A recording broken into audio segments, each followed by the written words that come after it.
안녕하세요. 해외 선물과 주식을 밤에 만나는 마홍일의 해주야의 이선지입니다. 간밤 뉴욕 증시가 혼조세를 보였는데요. 전통주들은 강세를 보였지만 애플의 실적 발표를 앞두고 기술주들이 하락하는 모습을 보였습니다. 하지만 장 마감 이후에 또 애플은 시장의 컨센서스에 부합하는 실적을 발표하기도 했죠. 또한 미 법무부가 이제 중국의 통신장비 업체인 화웨이를 기소하기도 했는데요.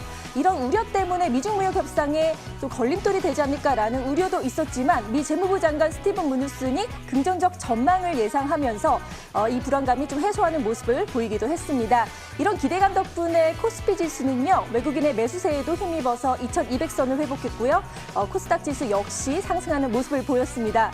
이렇게 국제적 이슈도 많고 그리고 코스피와 코스닥 시장도 좀 살아나는 모습을 보이고 있는데 이런 시장 속에서 어떻게 투자해야 할지 고민이 되신다면 저희와 함께 해보시길 바랍니다. 저희는 열린 무료 상담을 하고 있는데요. 자, 번호 02-2077-6252번, 문자는 013-3366-8288번으로 연락을 주시면 저희가 친절하게 상담 도와드리겠습니다. 그럼 이제 마홍일의 해주야 시작하겠습니다.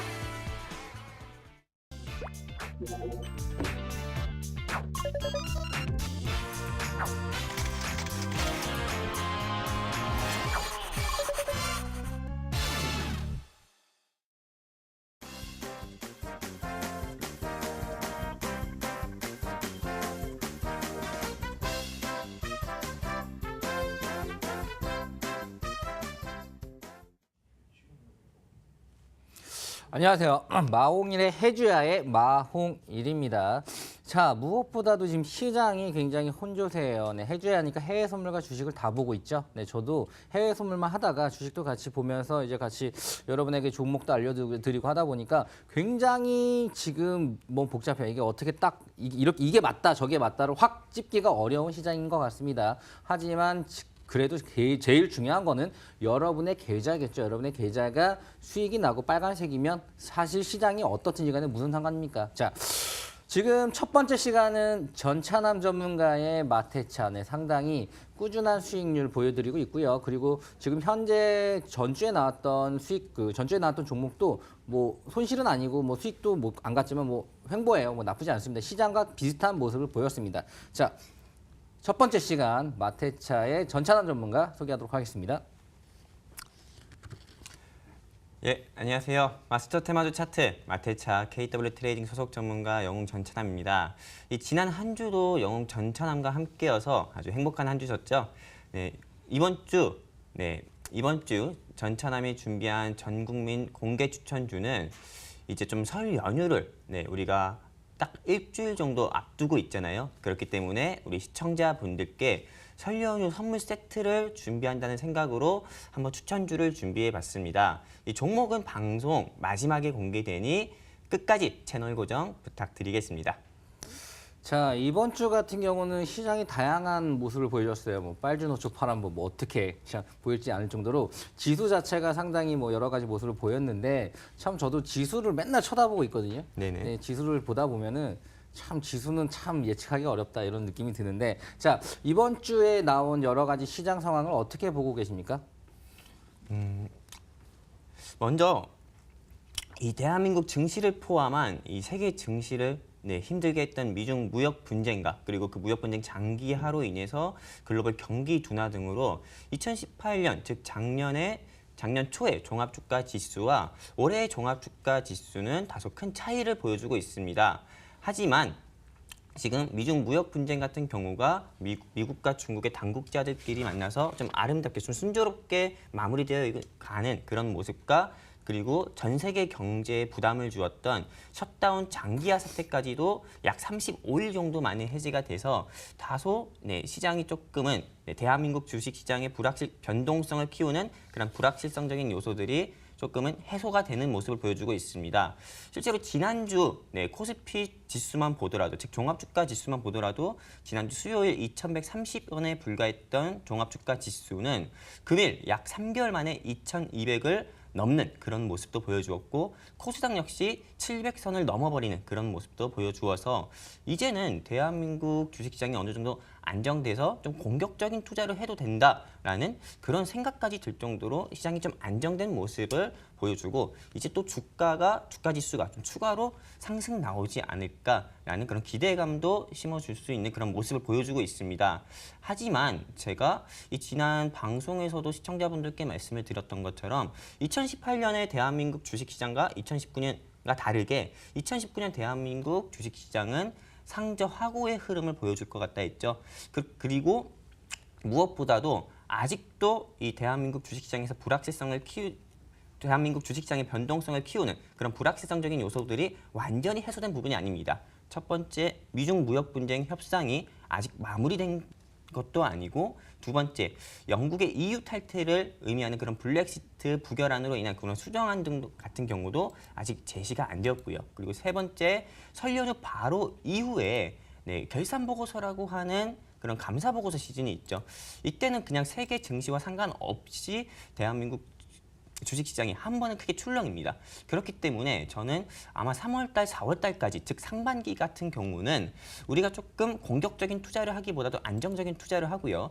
5월달부터 즉 하반기 바로 직전인 5월달부터 우리가 조금 공격적인 투자를 하는 게 훨씬 더 낫지 않을까 싶습니다.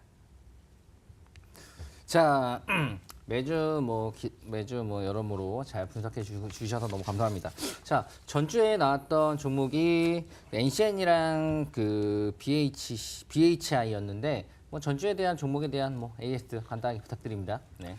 네, 제가 지난주 우리 시청자분들께 추천드렸던 종목이 자율주행 테마인 NCN과 그리고 원전 사업 수혜주, 즉 탈원전 정책 수혜주인 BHI를 추천드렸습니다. 먼저 이 BHI부터 한번 말씀을 드려볼게요. 이 BHI 같은 경우는 지난주 1월 23일에 시청자분들께 추천을 드리고 바로 그 다음 날 한 5% 이상 상승 나오는 모습을 보여주었습니다. 하지만 현 주가를 보면은 다시 매수 추정가 부근 자리로 다시 내려오는 그런 모습을 보여주었는데 이 모습을 보면서 일부 시청자분들께서 정리를 해야 되는 겁니까? 라고도 말씀을 많이 해주셨습니다. 하지만 지금 현재 문재인 대통령 정부에서 완전 2기 규모의 이 초대형 태양광 발전 클러스터를 조성한다는 사실도 현재 사회 면에서 조금 부각되고 있습니다. 그렇기 때문에 이 부분이 조금 더 구체화된다면은 저는 다시 한번 이 원전 관련주인 BHI가 시장에서 주목받아서 한번 상승 나올 수 있다고 판단되기 때문에 제가 지난 방송에서 제시드린 손절가를 이탈되기 전까지는 우리 홀딩하자라고 말씀을 드리고 싶고요. 그리고 자율주행 테마였던 NCN을 제가 추천을 드렸죠. 이 NCN 같은 경우는 지난번 대주주 매도로 인해 가지고 한번 주가가 크게 급락이 나왔지만은 저는 항상 테마는 순환매한다고 시청자분들께 말씀드렸습니다. 아직 이 자율주행차 테마가 아직 시장의 주도 섹터로 오지 않았기 때문에 저는 이 NCN 역시 NCN은 알데바란이라고 해가지고 이 자율주행 CPU를 개발해서 자율주행 테마로 분류됐다 말씀드렸는데 그렇기 때문에 이게 시장의 수급이 자율주행 테마로 다시 온다면은 이 NCN부터 저는 상승 나올 수 있다고 봐가지고 역시 손절가 오기 전까지는 홀딩하자고 말씀드리고 싶습니다. 자, 마홍일의 해주야가 이제 끝자락을 향해 가고 있습니다. 네. 네네. 자, 뭐 여러분의 뭐 성원의 이뭐 더 할 수도 있겠지만 우선은 끝자락을 향해 가고 있는데요. 자, 우선 그 마테차의 그 수익률은 뭐 가히 경이로웠습니다. 뭐 사실 생방송에서 추천주를 정확하게 주고 진입 자리를 정확하게 다 줬으면 그 자리가 다 왔고요. 진입이 됐고 충분하게 여러분이 수익을 내고 나왔던 목표가를 다 거의 달성한 게 대부분이었는데 우선 마테차를 두 달 넘게 그러니까 해가면서 나온 여러 가지 수익률, 뭐 직접 수익률과 그리고 뭐 여러 가지 브리핑 한번 통합적으로 한번 해주시기 바랍니다. 네. 2018년 12월 5일에 이 마스터 테마주 차트라고 해서 마테차 방송에서 처음 이렇게 우리 시청자분들께 인사를 드린 것 같습니다. 금일 한 이제 2달도 안 된 시점에서 한번 그동안 추천드렸던 종목들이 어떤 종목이고 그리고 어떤 종목들이 목표 달성을 했고 그리고 손절을 했다면 어떤 종목이 손절했는지까지 한번 짚어드리는 시간을 한번 가져보려고 합니다. 2018년 12월 5일에 추천을 드렸던 종목은 휴마시스와 첫 방송에 추천드렸던 종목은 휴마시스와 대유입니다. 이 휴마시스 같은 경우는 제가 시청자분들께 1,400원에서 1,500원에 잡자고 말씀을 드렸고 바로 그 다음 날이죠. 네, 12월 6일 목표가를 달성해서 우리 시청자분들께 11% 정도의 수익을 드린 종목입니다. 이 휴마시스 추천드린 사유를 보면은 헬스케어 테마, 즉 제약바이오 산업에서 헬스케어 테마에 속하고 있다고 말씀을 드렸고요. 그리고 이 휴마시스는 에볼라 바이러스를 진단하는 그런 진단 키트 사업을 영위한다고도 말씀드렸습니다. 그리고 두 번째, 같은 날 같은 시간 추천드린 이 대유는 비료 관련주로 추천을 드렸어요. 매수 추천가 밴드는 28,000원에서 20,000원 사이고요. 목표가는 22,000원에서 24,000원 제시드렸는데 이 손절가, 이게 매수 추천하고 나서 3일에서 4일 정도 만에 손절가를 이탈해가지고 우리 시청자분들께 마이너스 7%의 손실을 드린 종목이기도 합니다. 그리고 바로 두 번째 방송, 2018년 12월 12일 추천드렸던 삼화전기, 즉 전기차 섹터인 삼화전기와 제약바이오 테마인 삼일제약 같은 경우가 있었습니다. 이 전기차 섹터 같은 경우는 트럼프 대통령의 이 보조금 제한 소식에 보조금 제한을 해야 된다. 전기차에 대한 보조금을 제한해야 된다는 소식에 전기차가 이때 크게 하락했었죠. 그때 저는 우리 시청자분들께 추천을 드렸고 이 삼화전기 같은 경우는 매수가 18,500원에서 18,000원 사이에 매수 추천가 밴드로 드렸고 방송하고 나서 3일에서 4일 정도 뒤에 바로 상한가까지 상승 나오는 모습을 보여주어서 2차 목표가인 24,000원을 넘는 그런 모습도 보여주었습니다. 그래서 우리 시청자분들께 수익 드린 부분은 총 몇 프로의 수익을 드렸냐? 이 삼화전기만으로 총 32%의 수익을 드렸던 종목이고 바로 같은 날 같은 시간 추천드린 삼일제약은 제가 제약바이오 테마에서 아람콜, 즉 비알코올성 지방간염 치료제인 아람코를 개발해서 이 종목을 우리가 추천을 드렸던 종목인데 이 종목은 추천하고 나서 떨어지는 모습을 보이면서 현재는 매수가 부근입니다. 하지만 이 종목 같은 경우는 지금 우리 시청자분들께 말씀드리지만은 이제는 지금 매수가 부근이기 때문에 손절하지도 않고 우리 그냥 본전권에서 정리하자고 말씀을 드리고 싶고요. 그리고 세 번째 방송에서 추천드린 12월 19일 추천드린 동양물산과 부산산업이 있었죠. 이 동양물산과 부산산업을 보면은 동양물산은 제가 시청자분들께 이때 어떤 이유로 추천을 드렸냐면은 대선 테마, 즉 이 시기에 남선 알루미늄을 비롯해서 한송 네오텍이라든지 보혜 양조 등 그런 대선 정책 테마주들이 급등을 하고 있다. 그런데 이런 1등주, 즉 상승 나오는 급등, 즉 가열된 종목을 상승 가열된 종목을 잡기보다도 후발주, 즉 후속주를 잡는 게 훨씬 낫다고 말씀을 드리면서 이 동양물산을 추천 이유를 말씀드렸던 것 같습니다. 이 동양물산 같은 경우는 1,920원에서 2,100원을 잡자고 말씀을 드렸고 목표가는 2,200원이라고 말씀을 드렸습니다. 하지만 매수 추천하고 나서 실거래 기준으로 5일에서 6일 정도 뒤에 바로 상승 나와서 바로 우리 시청자분들께 총 17%의 수익을 드렸던 종목이고요. 그리고 같은 날 추천드린 부산산업은 대북 철도 테마로 추천을 드렸죠. 왜? 철도 개도 사업을 하고 있다고 말씀을 드렸으니까요. 부산산업 같은 경우는 매수 추천가를 시청자분들께 16만 5천원에서 그냥 15만 9,500원에서 잡자라고 말씀을 드렸고 이 목표가는 18만 원에서 19만 원을 제시해 드렸습니다. 근데 1월 3일에 목표가를 달성해서 역시 시청자분들께 12%의 수익을 드린 종목입니다. 즉, 세 번째 방송, 2018년 12월 19일에 추천드린 부산산업과 동양물산은 두 종목 전부 다 성공했다라고 말씀을 드릴 수가 있고요. 그리고 네 번째 방송이죠. 2018년 12월 26일에 추천을 드렸던 세우글로벌과 대성 미생물입니다. 이 세우글로벌은 제가 제2의 동양물산이다 하면서 대선 정책주로 시청자분들께 추천을 드렸는데 1,600원에서 1,650원 잡자고 말씀을 드렸습니다. 하지만 매수 불발이 되었죠. 즉 매수가 밴드에 오지 않고 바로 상승이 나왔어요. 그렇기 때문에 매수 불발로 체크가 돼서 매수 불발로 체크가 돼가지고 이 부분은 이 종목은 수익률에 넣지도 않았습니다. 하지만 현 주가를 본다면은 세우글로벌이 오늘도 17% 이상 상승이 나오면서 다시는 제가 추천드린 매수가 밴드로 근접하는 일은 거의 없을 정도로 네, 조금 주가가 크게 상승 나왔고요. 그리고 같은 날 추천드린 대성미생물, 즉 구제역 관련주로 추천을 드렸는데요. 이 대성미생물 같은 경우는 제가 16,000원에서 16,500원에 잡자고 말씀을 드렸어요. 하지만 이 대성미생물은 추천하고 나서 한 3일 정도 만에 바로 16% 이상의 상승이 나와서 즉 2차 목표가인 18,900원에서 19,500원을 뛰어넘는 모습을 보여줘서 우리 시청자분들께 16%의 수익을 드렸고요.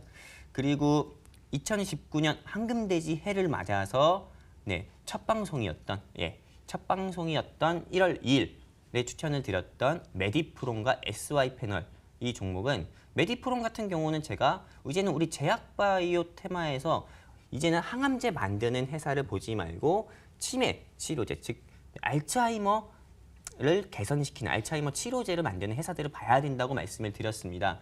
그래서 피 한 방울만으로도 치매를 진단하는 그런 키트 사업을 하고 있는 메디프롬 보자 말씀을 드렸고 제시해드린 매수가 밴드는 4,560원에서 4,550원 사이 잡자고 말씀을 드렸고 목표가는 5,510원에서 5,150원을 제시해드렸습니다. 하지만 1월 22일 바로 목표가를 달성하는 모습을 보여주어서 이 종목으로도 시청자분들께 13%의 수익을 드렸고요. 하지만 같은 날 추천드린 SY 패널은 바로 추천하고 나서 그 다음 날 BW라고 해서 신주 부사건 사채 발행 공시를 코스닥 거래본부로부터 조회 공시 요구를 받아서 바로 하락 나오는 모습을 보여주어서 제가 제시해드린 손절가 5,300원을 이탈하는 모습을 보여주어 바로 마이너스 5%에서 손절되는 그런 모습을 보여주었습니다. 지금 전반적으로 보면 지금 바로 그 주에 안 오르더라도 나중에 오른 경우 참 많았단 말이죠. 네네. 그렇다면 참 가치 투자적으로 스윙적으로 봐도 상당히 다 괜찮은 종목이었던 것 같고요. 자, 뭐 추가적으로 더 설명해 주시죠. 그리고 이어서 말씀을 드리면은 1월 9일 추천을 드렸던 지능기업과 원익큐브죠.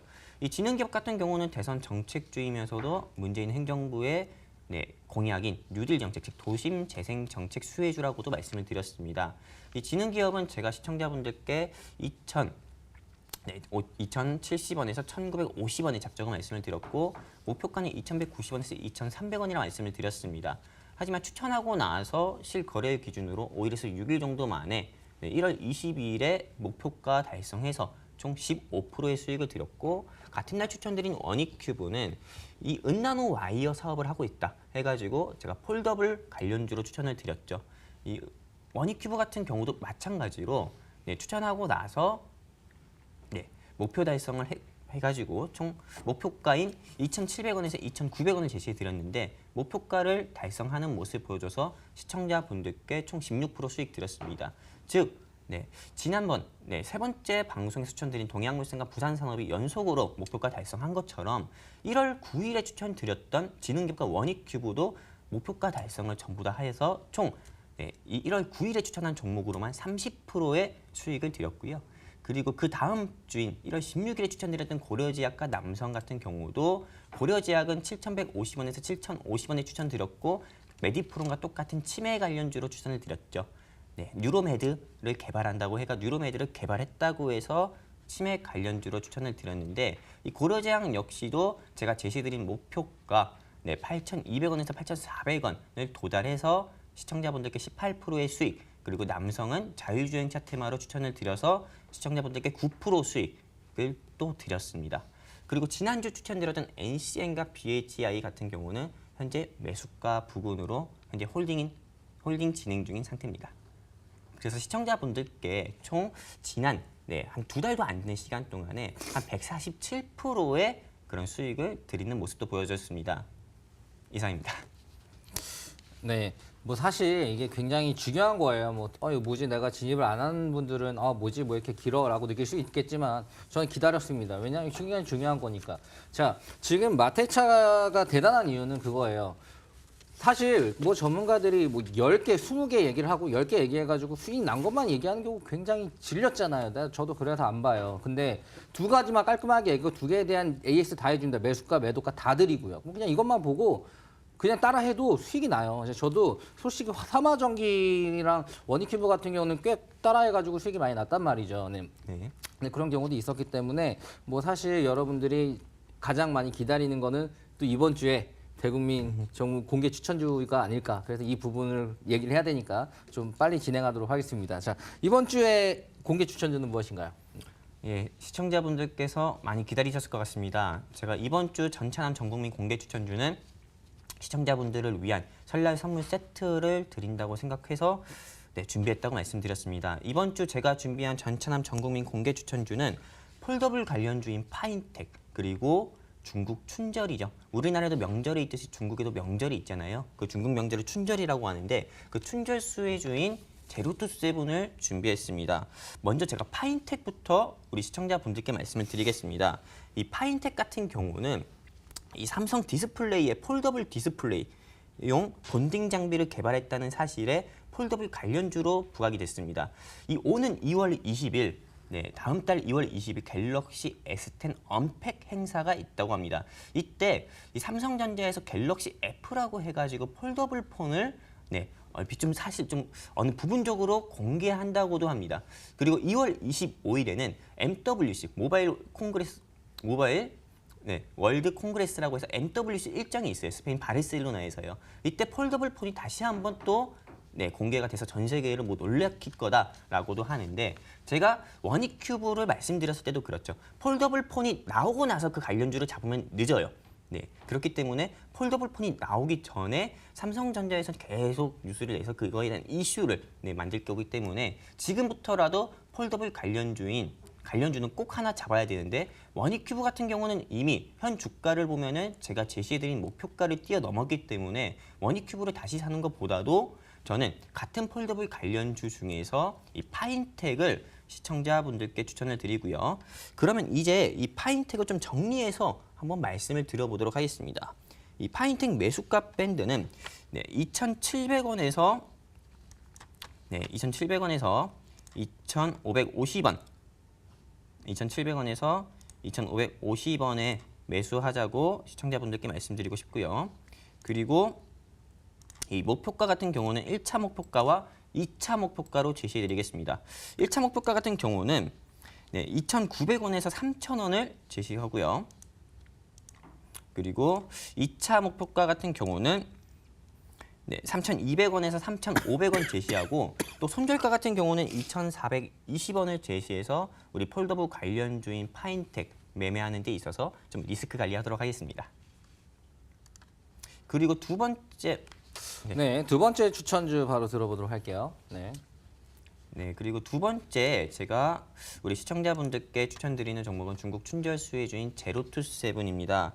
보통 이 중국의 춘절은 우리나라의 명절과 다르게 일주일 정도나 된다고 합니다. 하지만 옛날과 다르게 고향에 가기보다도 조금 우리나라는 일본으로 좀 관광 가는 그런 중국인들도 많아졌다고 합니다.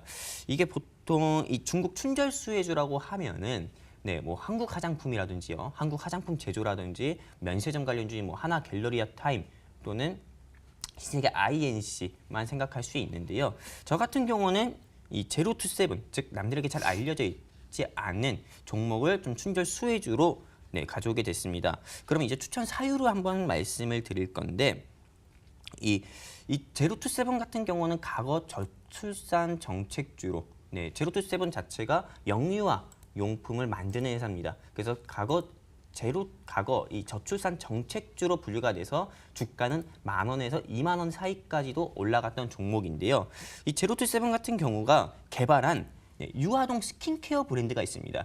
이게 우리 시청자분들도 아실지 모르겠습니다. 궁중비책이라는 건데 이 궁중비책이 우리나라에서도 인기지만은 특히나 중국 소비자들에게 있어서는 없어서 못 산다는 말이 나올 정도로 인기가 절정이라고 합니다. 그래서 저는 이 제로투세븐을 다가오는 중국 춘절의 그 수혜주, 즉 소비주, 소비주에서 다른 쿠첸주도 있지만은 이 제로투세븐의 궁중비책이 다시 한번 크게 한번 판매가 돼서 인기를 얻을 거라고 해서 저는 이 제로투세븐을 중국 춘절 수혜주로 선정하게 되었고요.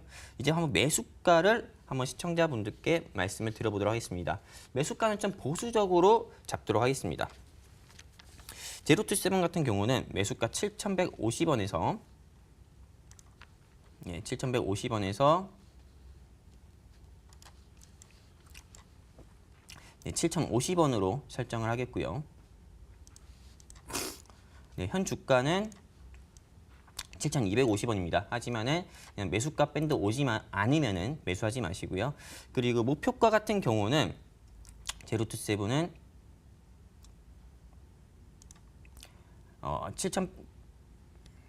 7,800원에서 7,900원, 죄송합니다. 한 8,000원 정도로 목표가를 잡도록 하겠습니다. 그리고 손절가 같은 경우는 매수가 대비해서 마이너스 6%에서 7% 정도 부분인 6,600원 정도로 설정해서 우리 이 제로투세븐 매매하는 데 있어서 좀 리스크 관리하도록 하겠습니다.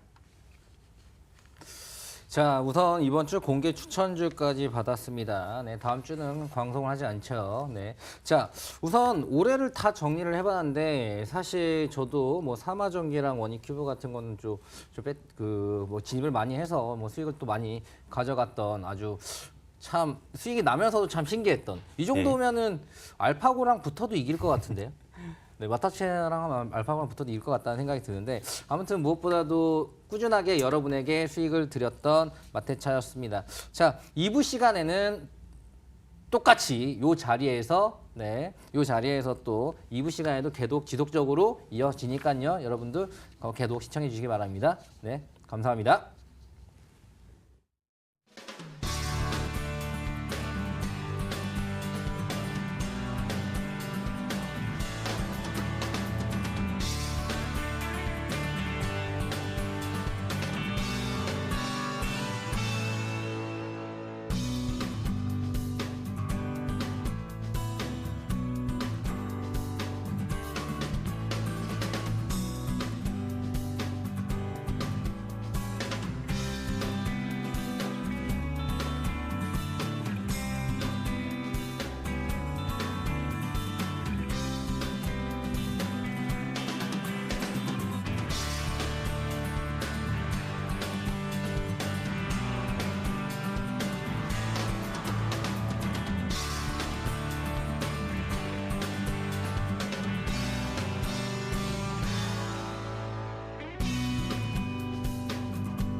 네, 이번 시간은 지난주와 마찬가지로 두 전문가님이 준비해 주신 주제를 이용해서 자유롭게 시장에 대한 전망 그리고 투자 의견을 들어보는 시간 가져보겠습니다. 지난주에 저희가 2019년 우리 주식시장의 흐름 그리고 유망 섹터에 대해서 이야기를 했는데요. 반응이 정말 좋았거든요. 그래서 마찬가지로 첫 번째로 2019년 대한민국 주식시장을 주도할 산업은 무엇인지 그리고 유망 섹터를 짚어주실 거고요. 두 번째로는 그동안 두 전문가님께서 들어왔던 궁금한 점들이 많으셨는데 그중에서 추려서 저희가 속 시원하게 좀 해결해드리는 시간 가져가겠습니다.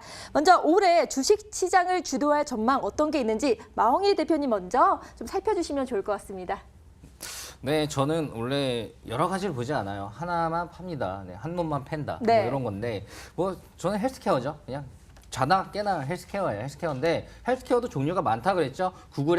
구글에서는 뭐 렌즈를 만들어서 시력을 개선하고 마이크로소프트에서는 진짜 약간 클라우드 시스템 뭐 여러 가지 이제 사람들의 그런 뭐 블록체인이랑 비슷한 건데 뭐 그런 사람들의 그 건강을 관리해주는 시스템적으로 가고 또 애플 같은 경우도 이제 헬스케어 이런 하드웨어 뭐 내 건강을 체크하거나 심박수 체크하거나 하는 그런 핸드폰과 연관된 하드웨어적인 부분을 헬스케어 한다 이런데 제가 여기서 좀 더 구체적으로 헬스케어로 들어간다면 약간 줄기세포 분야, 줄기세포 라인이 상당히 파급력이 전 세계적이고 신약 하나가 나오는 영향력이 엄청나다고 생각을 합니다. 그 부분에 대한 자세한 내용을 들어가면 2시간, 3시간, 10시간 해도 부족해요. 그래서 여러분에게 말씀을 드리는 거는 종목. 사실 전주에 나왔던 제가 헬스케어에서 뭐 메디포스트랑 또 네이처셀 라인을 얘기를 하고 나서 네이처셀 같은 경우는 20% 이상 급등을 했었거든요. 뭐 사실 어떤 신약이 나올 거다라는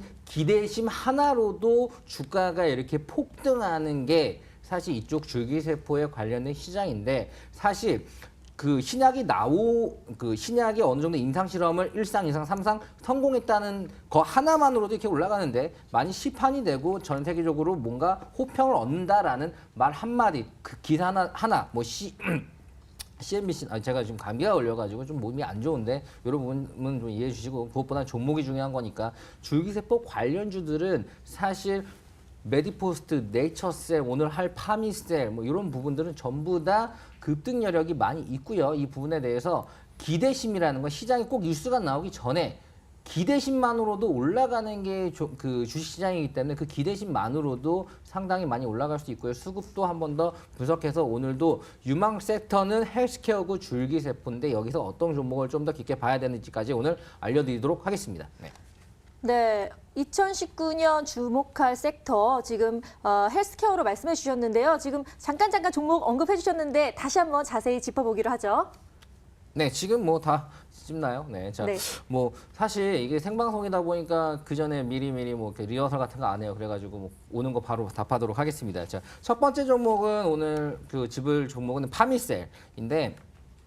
파미셀 같은 경우는 사실 제가 지금 줄기세포에 관련된 사업을 하고 있어요. 뭐 사실 뭐 전문가라기보다 사업가인데 사업을 하면서 많은 사람들과 이야기를 나누고 또 막 박사님들과 나눠 보면은 파미셀은 무엇보다도 기술력은 확실하지 줄기세포 분야에서 상당히 오래된 기업이고요. 그래서 파미셀 하면 다 인정합니다. 네, 인정 안 하는 경우가 없어요. 뭐 사람마다 좀 호불호가 갈리지만 파미셀에 대해서는 호불호가 좀 안 갈리는 그런 부분이고요. 자, 수급을 봐보면은 우선은 1월 달러 외국인들의 매수세가 상당히 강했어요. 뭐 외국인들의 매수세가 상당히 강했고요. 지금은 외국인들의 매수세가 좀 바뀌면서 기관의 매수세가 또 들어왔고요. 뭐 외국인들도 사고 팔고 이렇게 하지만 무엇보다도 지금 전반적인 매수세 자체가 좋다라는 부분. 뭐 그냥 가격이 제가 이제 여기 말고 또 다른 데서 이제 좀 여러 가지 설명을 하는데 파미셀을 이야기하고 나서 40% 가까이 또 올랐거든요. 뭐 현재 가격으로 치면은 좀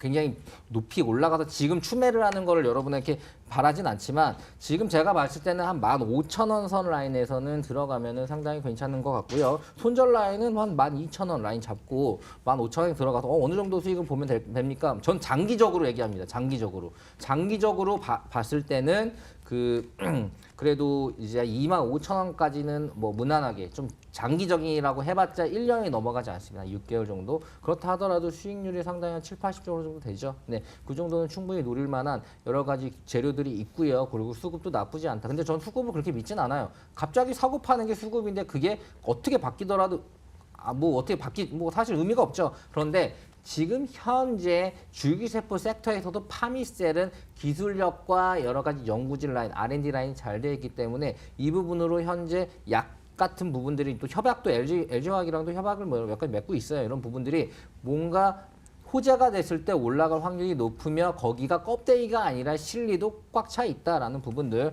체크가 되고요. 그리고 그 다음 종목은 바로 네이처셀입니다. 네이처셀 같은 경우는 이미 한 20% 정도 제가 뭐 저번 주에 자막으로는 네이처셀이 나갔을 거예요. 근데 설명은 다 못했거든요. 메디포스트에 대한 텀이 너무 길어지는 바람에. 자, 네이처셀 같은 경우는 제가 어떻게 알게 됐냐면 줄기세포 사업하면서 알게 됐어요. 근데 네이처셀은 특징이 하나만 하는 게 아니라 여러 가지 합니다.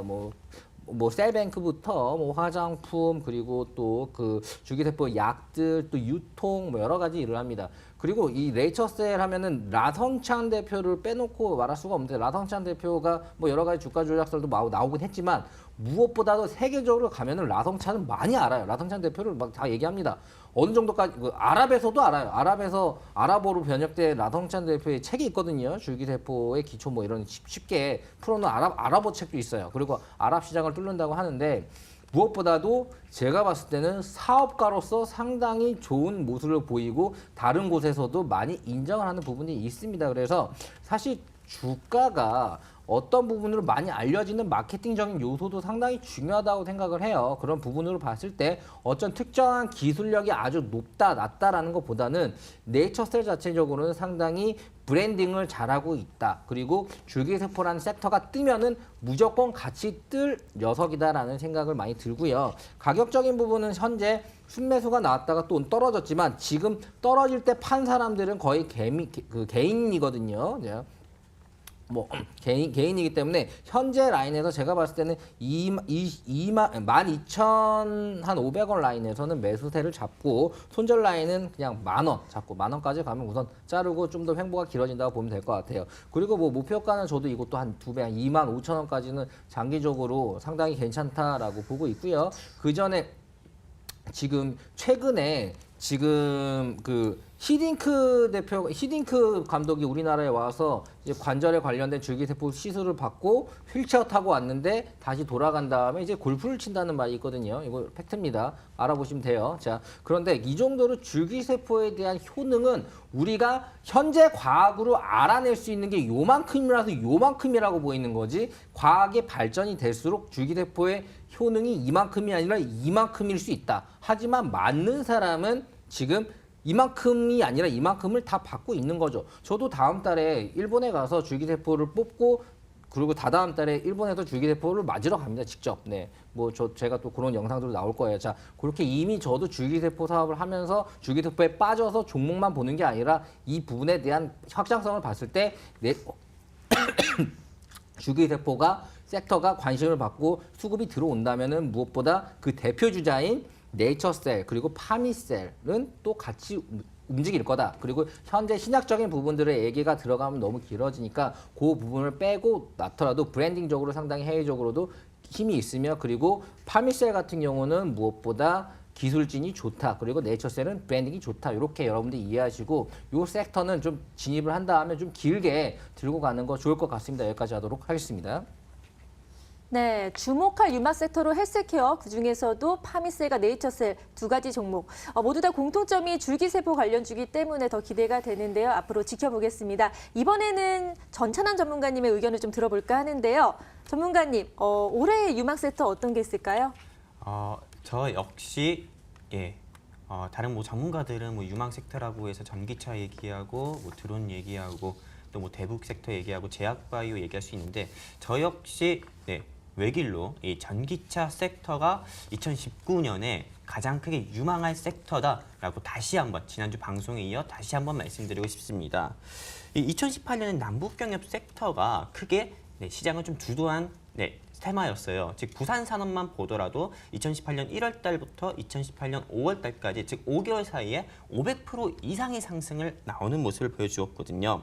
근데 이 올해 들어서 이 대북 테마 같은 경우는 예전 작년과 다르게 크게 상승 나오는 모습은 계속 보여주고 있지 않죠. 그리고 특히 2019년 1월 달부터 이 규제 샌드박스라고 해가지고 회사의 신제품이나 그리고 서비스가 국민의 생명과 안전에 위협되지 않는 경우는 기존 법령이나 규제에 상관없이 먼저 시장에 진출해서 출시할 수 있도록 그런 지원하는 제도를 시행한다고 합니다. 즉 쉽게 말해서 4차 산업으로 분류가 된다고 하면은 그런 4차 산업혁명이 4차 산업으로 분류되는 그런 산업들이 국민의 생명과 안전에만 위해되지 않는다고 하면은 먼저 출시할 수 있도록 지원을 해준다는 거죠.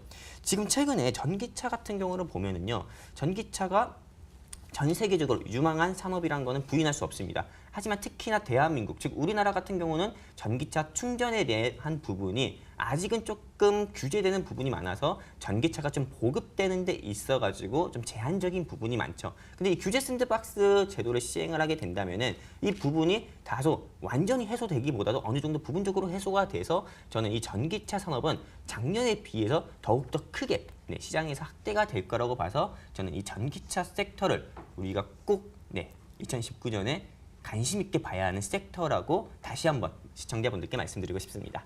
네, 그럼 궁금해지는데요. 전기차 섹터 중에서 어떤 종목을 좀 주목해야 할까요?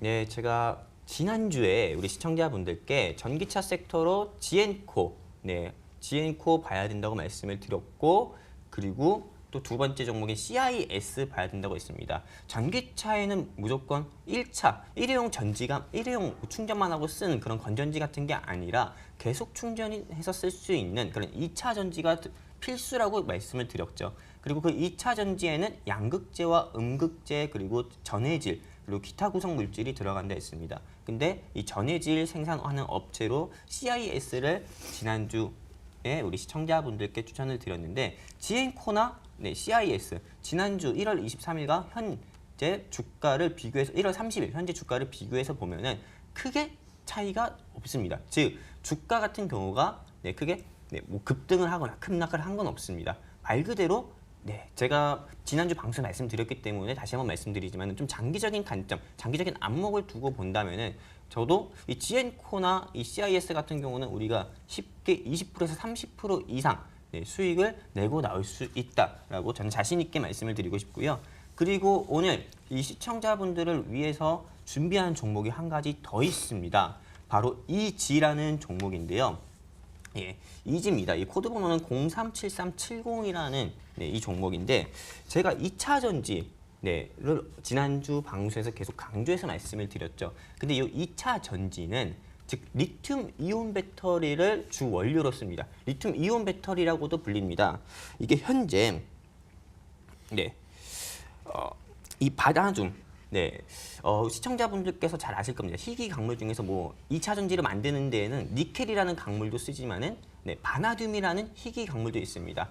우리가 보면은 리튬 배터리와 바나듐 배터리의 장단점을 한번 봐야 되는데 지금 현재 쓰고 있는 현재 전기차에 들어가는 리튬 이온 배터리는 에너지 효율이 90% 이상으로 우수하고 대신에 필요 부피가 작습니다. 즉 소형화시킬 수 있다는 거죠. 하지만 단점을 본다면은 수명 자체가 짧습니다. 그리고 지금 전기차에 들어가는 리튬 이온 배터리는 하재나 폭발 위험 등이 많죠. 하지만 그 반대인 바나듐 레독스 흐름 배터리 같은 경우는 수명은 깁니다. 하지만 모양은 크기 때문에 조금 작은 리튬 이온 배터리보다는 조금 모난 모양을 갖추고 있죠. 하지만 하재나 폭발 위험은 전혀 없다고 하고 수명 자체는 이 리튬 이온 배터리보다 크고요. 하지만 에너지 효율은 좀 낮습니다. 지금 이 현행법상 대한민국 현행법상 신재생에너지 법에서 보면은 현행법상으로는 리튬 이온 배터리로밖에 쓸 수가 없습니다. 하지만 미국과 일본, 중국을 비롯한 그런 선진국 같은 경우는 먼저 지금 이 바나듐 산업을 규제를 풀어가지고 바나듐 배터리를 키우려고 하고 있습니다. 왜? 앞으로는 미래 자동차는 디젤이나 그런 가솔린이 아니라 전기차 수소차가 미래 자동차로 자리 잡을 거기 때문에 지금 이 바나듐 배터리 산업을 크게 키우고 있기 때문에 곧 이 대한민국 정부 같은 경우도 이제는 법을 개정해서라도 이 바나듐 배터리 산업을 키울 수밖에 없다고 저는 생각해서 이 바나듐 배터리 관련주인 많습니다. 뭐 DST도 있고 KC코트렐도 있고 이지도 있는데 이 DST 같은 경우는 구코리드라는 회사를 사명을 가졌던 회사인데 이 회사는 좀 부실합니다. 그렇기 때문에 이 회사는 추천드리지 않고 저는 이지로 우리 시청자분들께 좀 중기주로 추천을 드리고요. 이지가 그러면은 왜 이 바나듐 관련주로 분류가 되는지 우리가 한번 봐야 되는데 이 이지 같은 경우는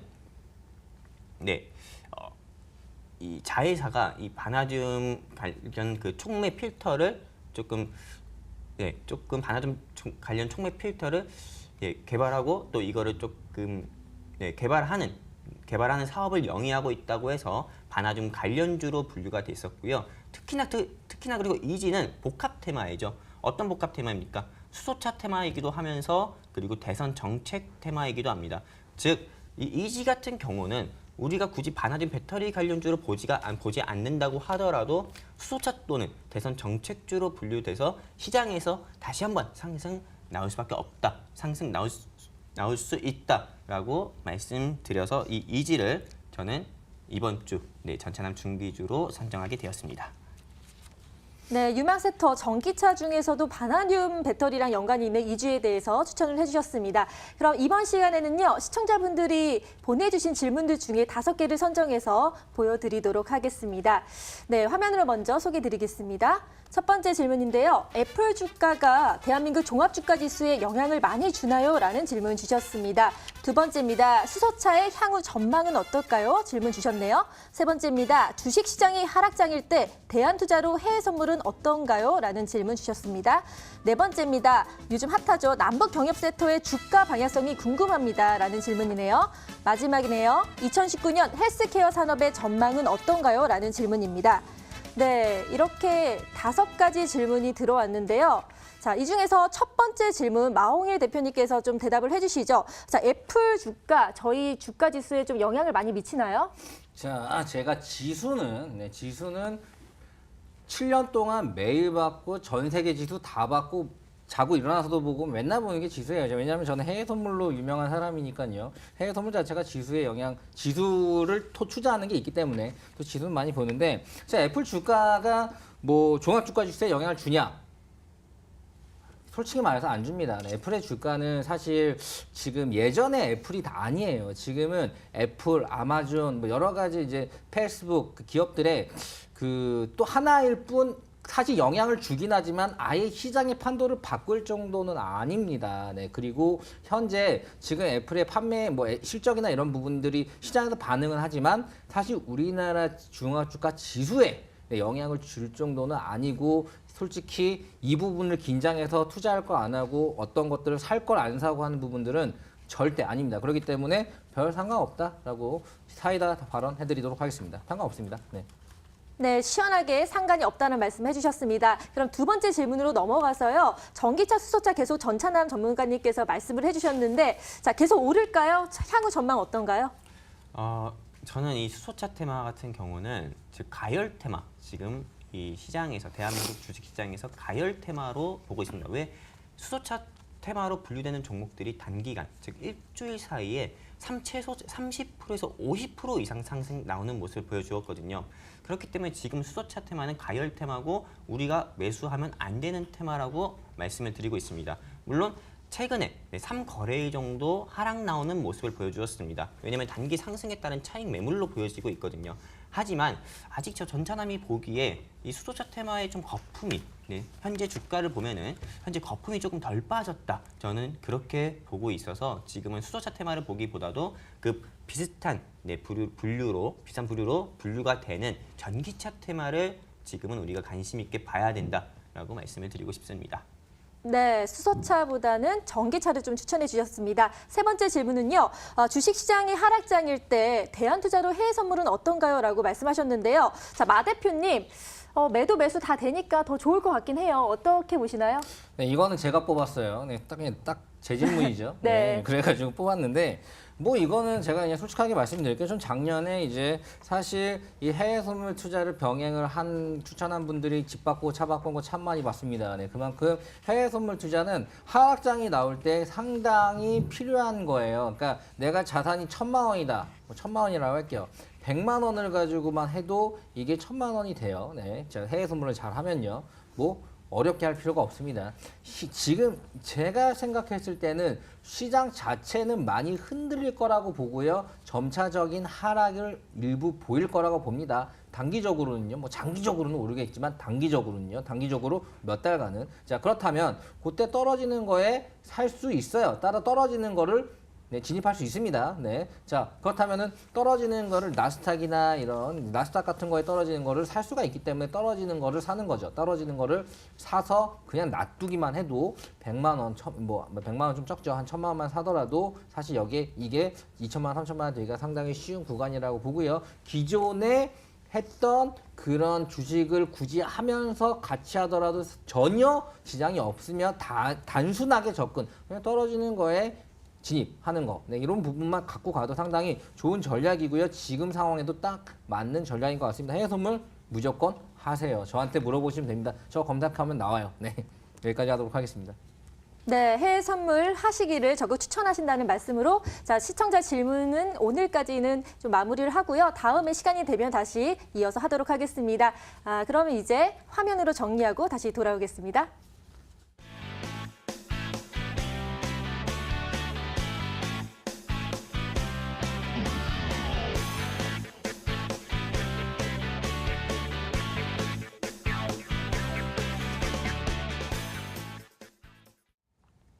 네, 구정이 얼마 남지 않았는데요. 뭐 재테크 이야기, 주식 이야기 많이들 하실 텐데 저희 마홍일의 해줘야 함께한 정보들과 함께 또 이야기꽃을 피우시길 바라겠습니다. 이렇게 무료 상담을 또 원하시면요. 02-2077-6252번, 문자는 013-3366-8288번으로 연락을 주시며 친절하게 상담 도와드리도록 하겠습니다. 그럼 저희는 다음 시간에 다시 뵙겠습니다. 고맙습니다.